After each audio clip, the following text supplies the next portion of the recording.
Assalamualaikum warahmatullahi wabarakatuh.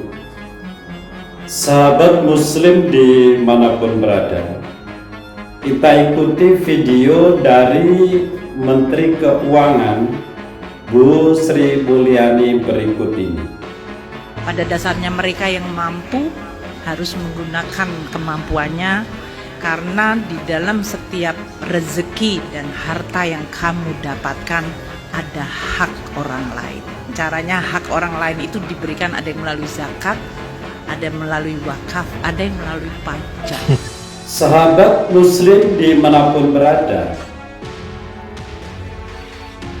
Bu Sri Mulyani menyampaikan bahwa di dalam setiap pendapatan pribadi masing-masing itu ada hak orang lain, bisa disalurkan lewat zakat. Memang benar, diantaranya zakat mal itu ada kewajiban 2,5% dari pendapatan zakat mal. Namun kalau pajak itu sebenarnya untuk rakyat tidak ada aturan di dalam Islam. Justru sebaliknya, bahwasanya pemerintah seharusnya tidak memberikan beban kepada rakyatnya, karena pemerintah itu dipilih untuk melindungi rakyat dan memberikan kemudahan kepada rakyat. Nah, pada kenyataannya, dengan semakin terbukanya informasi secara publik, ternyata diketahui bahwa katanya negara ini kaya. Negara kaya, ada tambang, hasil alam, baik dari pertanian. Ini benar-benar kaya, tapi kenapa masih mengambil uang dari rakyat? Lalu rakyat mendapat apa dari hasil tambang, hasil bumi tersebut? Ternyata rakyat sekarang sudah banyak tahu bahwa kekayaan alam Indonesia ini dimanfaatkan, dikuasai oleh para pejabat, bukan untuk rakyat. Ya mungkin ada untuk rakyat hanya beberapa persen. Lantas rakyat ditekan suruh membayar pajak. Mereka rata-rata tidak tahu bagaimana rakyat kecil itu menjalani kehidupan. Wahai para pejabat, kami di desa-desa, rakyat ini banyak yang menderita sakit, tidak mengambil langkah ke rumah sakit, itu karena tidak punya uang. Ini masih umum dan banyak di desa-desa.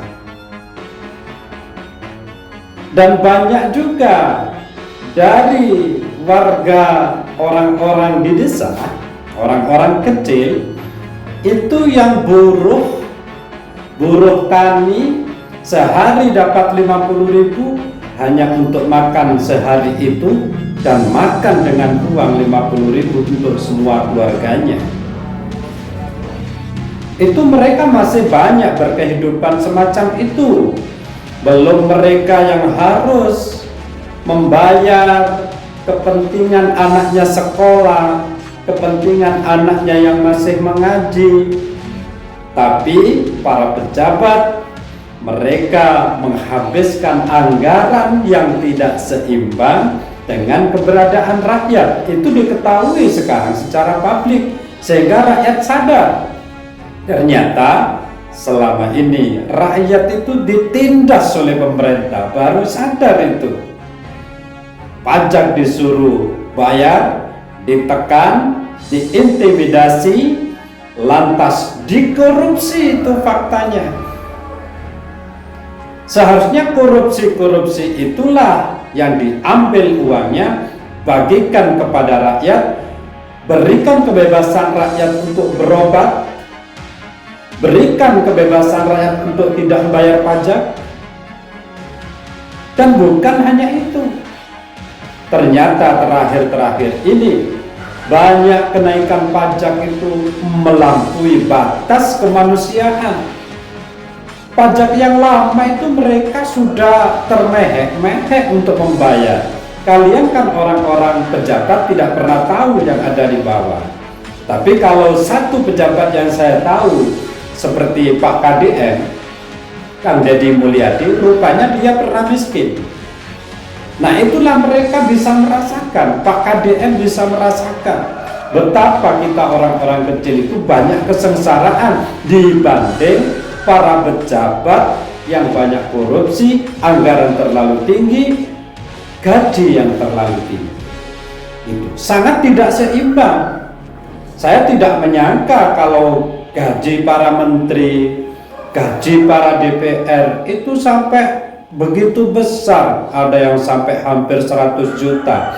Bahkan para menteri itu yang ratusan juta, ada sampai hampir 1 miliar di dalam per bulannya. Apakah itu tidak dipikir bagaimana kalau gaji mereka itu diturunkan semuanya, seperti rapat-rapat itu di tempat yang mewah, di hotel, itu tidak penting. Apa itu? Kecuali menghabiskan uang-uang rakyat. Rakyat kecil banyak menderita, kalian senang-senang dengan menggunakan anggaran dengan berkorupsi. Sebenarnya yang perlu fokus negara ini saat ini korupsi tangani, tegakkan hukum yang benar sehingga yang korupsi itu benar-benar kapok. Lah korupsi 1 triliun, 2 triliun, ada yang hampir 1000 triliun. Lantas hukumannya hanya 4 tahun. Tapi kalau maling motor orang kecil, maling ayam sampai 4 tahun. Ada yang 2 tahun. Sangat tidak seimbang. Berarti korupsi itu aman dan nyaman. Sahabat bangsa Indonesia dimanapun berada, marilah kita sadar dengan kenaikan pajak yang sangat arogan ini. Rakyat jangan diam. Karena apa? Pemerintah tidak bisa menjalankan amanah seperti para koruptor ini dibiarkan meluas, sedangkan kekayaan negara dihambur-hamburkan tanpa kejelasan, sedangkan gaji mereka tidak sesuai dengan keberadaan rakyat. Apalagi DPR seperti terasa tidak berguna itu bagi rakyat. Seharusnya DPR itu benar-benar mewakili,